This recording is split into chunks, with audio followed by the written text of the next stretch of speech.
নমস্কার, আমাদের YouTube channel গালভরা গপ্পে আপনাদেরকে স্বাগত। বাংলা সাহিত্যের বিভিন্ন সময়ের সাহিত্যিকদের রচনা দিয়ে সাজানো আমাদের এই চ্যানেল। আজ আমাদের নিবেদন লেখক প্রসেত গুপ্তর লেখা গল্প ভূদেব স্যারের ভুল।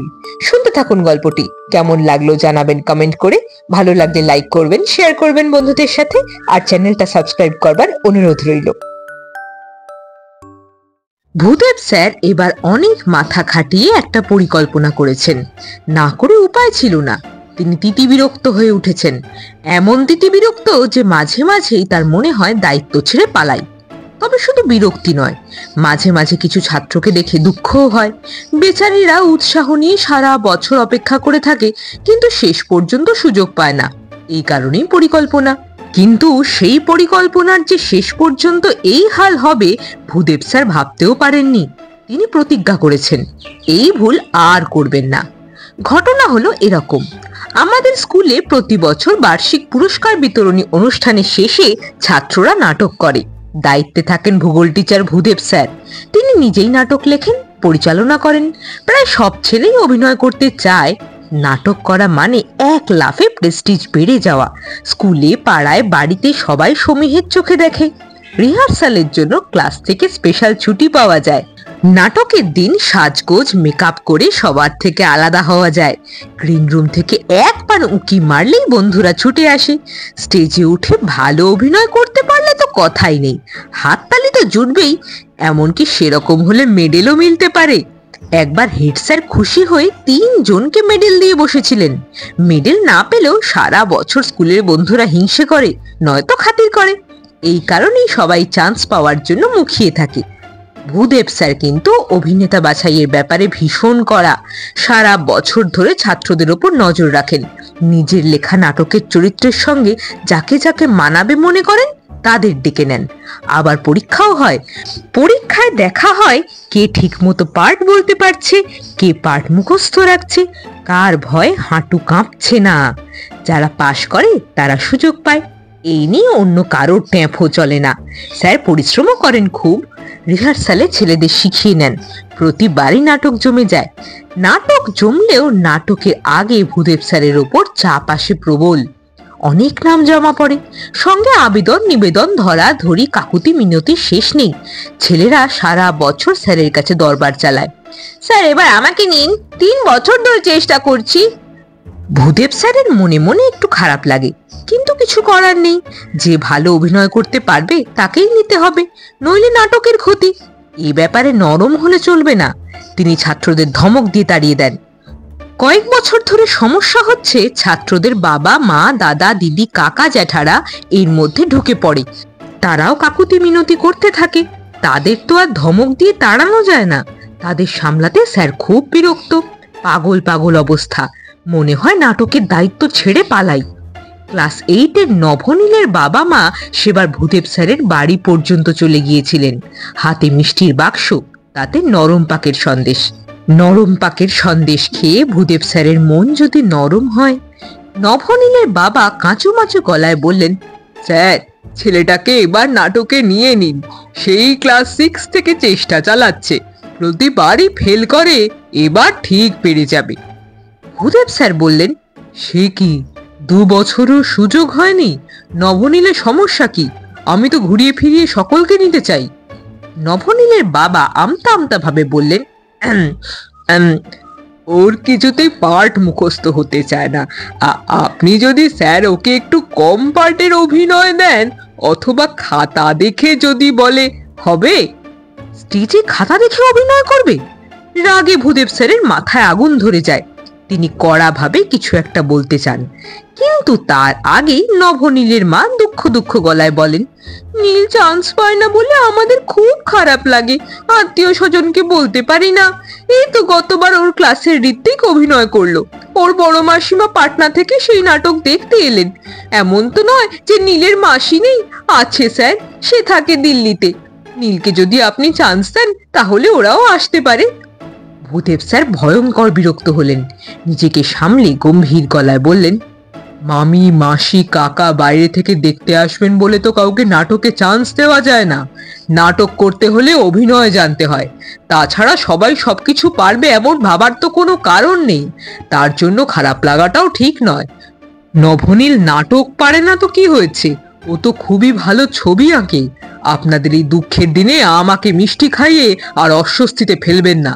দয়া করে মিষ্টির বাক্সটা ফেরত নিয়ে যান। ছেলে যদি সুযোগ পায় তখন না হয় সবাই মিলে মিষ্টি খাওয়া যাবে। গত বছর নাটকের আগে আর এক কাণ্ড হয়েছিল।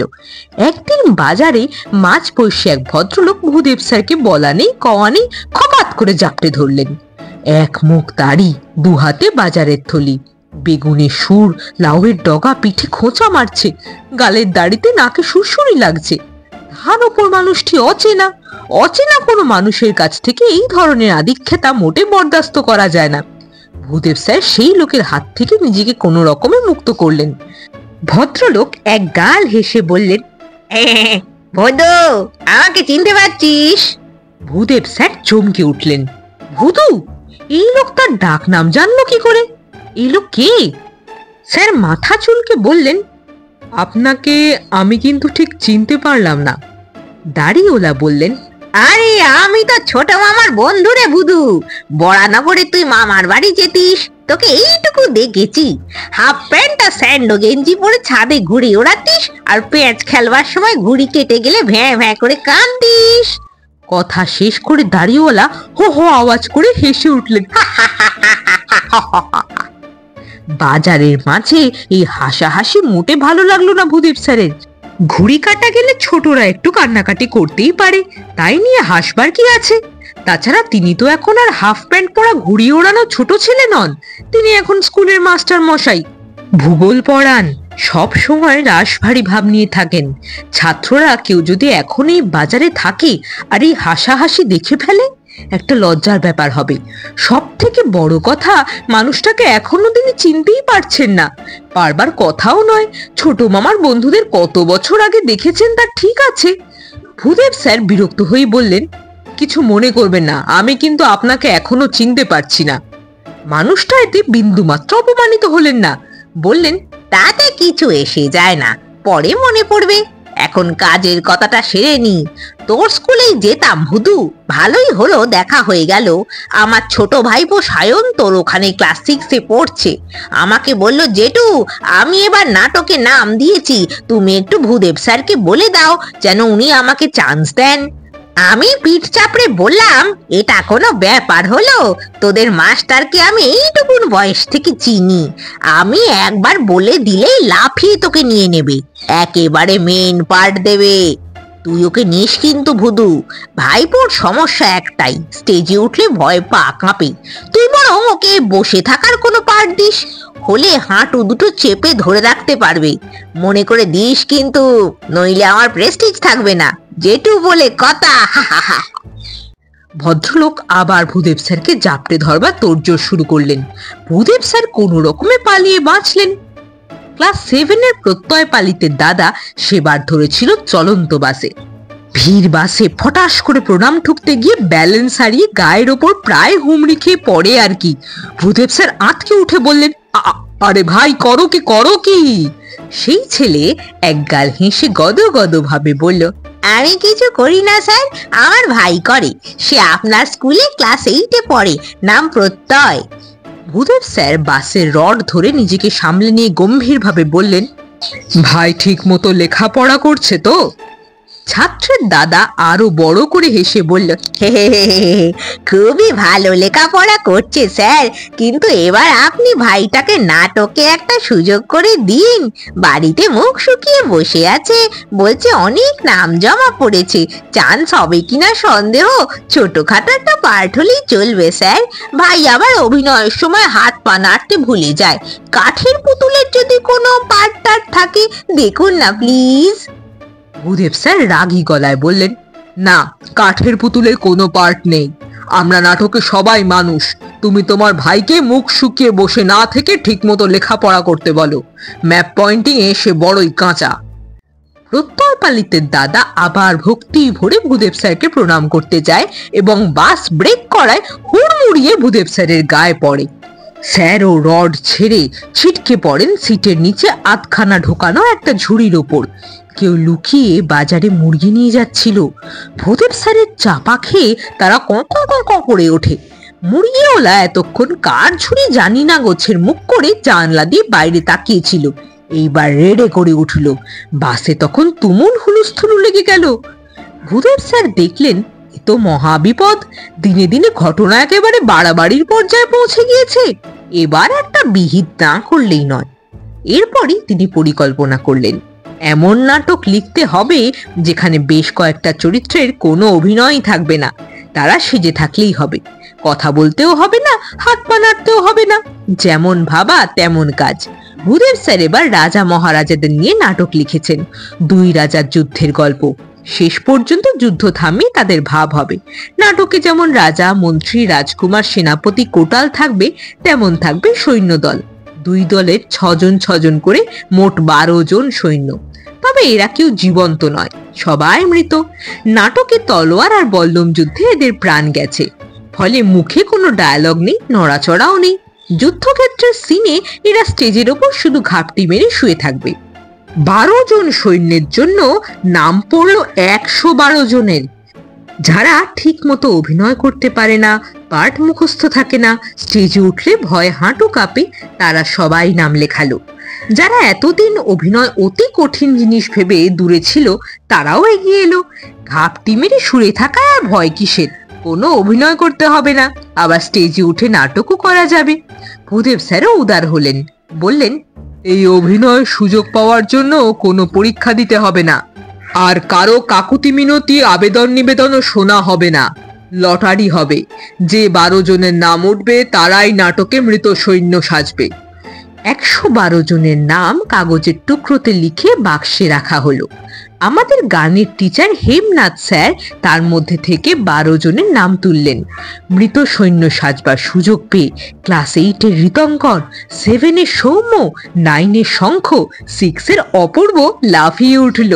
8-এর নবনীল তো আনন্দের চোটে কেঁদেই ফেললো। ভূদেব স্যারও খুশি হলেন। নাটক করবার জন্য ছেলেদের এত উৎসাহ দেখে না খুশি হয়ে উপায় আছে? শুরু হলো জোর কদমে রিহার্সাল। মৃত সৈন্যরা চেয়েছিল তারাও বাকিদের মতো রোজ ক্লাস ফাঁকি দিয়ে রিহার্সাল দেবে। ভূদেব স্যার রাজি হলেন না। এই পার্টে প্র্যাকটিসের কিছু নেই, স্টেজে শুয়ে থাকলেই হবে। 10 মিনিটের সিন, সামান্য ব্যাপার। এটাই মস্ত ভুল হয়ে গেল ভূদেব স্যারের। সামান্য ব্যাপারও যে কত গুরুত্বপূর্ণ সেটা হাড়ে হাড়ে টের পাওয়া গেল। গোটা পরিকল্পনাটাই গেল ভণ্ডুল হয়ে। যুদ্ধক্ষেত্রের দৃশ্য চলছিল তখন। সন্ধেবেলা, যুদ্ধ সবে শেষ হয়েছে। আলো আঁধারি স্টেজ, রঙিন কাপড়, রথের ভাঙা চাকা, টিনের তলোয়ার, রাংতার ঢাল, লাঠির বল্লম দিয়ে সাজানো হয়েছে। তার মধ্যে এদিক ওদিক শুয়ে আছে মৃত সৈন্যের দল। দুই রাজা বীর দর্পে ডায়ালগ বলে চলেছে। নাটক জমে গিয়েছে। দর্শকরা স্পিকটি নট। রাজাদের হুঙ্কার ছাড়া আর কোনো শব্দ নেই। হঠাৎ আওয়াজ হলো, চটাস! দুই রাজা চমকে উঠল। যুদ্ধ তো শেষ, আবার কেউ কামান দাগলো নাকি? নিজেদের সামলে পার্ট শুরু করবার পরই আবার চটাস। এবার দর্শকরা অবাক। ততক্ষণে আরো চটাস। শব্দগুলো বেশ জোরে হচ্ছে। হাতের তালু দিয়ে চাপড় মারলে যেরকম হয়, অনেকটা সেরকম। উইংসের আড়াল থেকে ভূদেব স্যার মুখ বাড়ালেন। কিসের আওয়াজ? বোঝার আগেই পরপর আওয়াজ হতে লাগলো, চটাস চটাস। দর্শক হো হো আওয়াজে হেসে উঠল। কয়েকজন ছেলে উঠে দাঁড়িয়ে হাততালিও দিতে লাগলো। হাততালি না দিয়ে উপায় কি? ব্যাপার যে মারাত্মক। মৃত সৈন্যরা মশা মারছে। সন্ধেবেলা দেখাতে গিয়ে স্টেজের আলো কমিয়ে দেওয়া আছে। অন্ধকার অন্ধকার ভাব। মশারা ছুটে এসেছে মহানন্দে ঝাঁকে ঝাঁকে। স্থির হয়ে থাকা মৃত সৈন্যদের আক্রমণ করছে। সৈন্যরা কতক্ষণ এই কামড় সহ্য করবে? তাছাড়া স্যার তাদের ঘাপটি মেরে শুয়ে থাকতে বলেছেন, মশা মারতে তো বারণ করেননি। ভূদেব স্যারের হুইসেলের আওয়াজে মাঝপথে স্টেজের পর্দা পড়ল, কিন্তু তাতেও বিপদ কাটল না। স্যারের ধমকে সব মৃত সৈন্য ধরফর করে উঠে বসলেও সৌম্য আর ওঠে না। সে গভীর ঘুমে ডুব দিয়েছে। 1000 টাকা ডাকিতেও উঠছে না। বেচারির দোষ নেই। বাড়ি থেকে বেরোবার সময় ছোট কাকা বলে দিয়েছিল, স্টেজে উঠেই একটা টেনে ঘুম মারবি, তাহলে আর নড়াচড়ার ভয় থাকবে না। বলা যায় না, সেরা অভিনয় মেডেলটাও পেতে পারিস। ভূদেব স্যার প্রতিজ্ঞা করেছেন আর কখনো এই ভুল করবেন না। এরপর থেকে তার নাটকে সব চরিত্রই হবে জীবন্ত, ছটফটে। প্রতিবারই তিনি কয়েকজন নতুন ছাত্রকে ঘুরিয়ে ফিরিয়ে সুযোগ দেবেন। তাতে এক আধজনের পার্ট ভুল হলে বা হাঁটু কাঁপলে ক্ষতি নেই, অনেকে সুযোগ পাবে, এটাই লাভ। শুনছিলেন লেখক প্রচ্যুত গুপ্তর লেখা গল্প ভূদেব স্যারের ভুল। কেমন লাগলো গল্পটি জানাবেন কমেন্ট করে।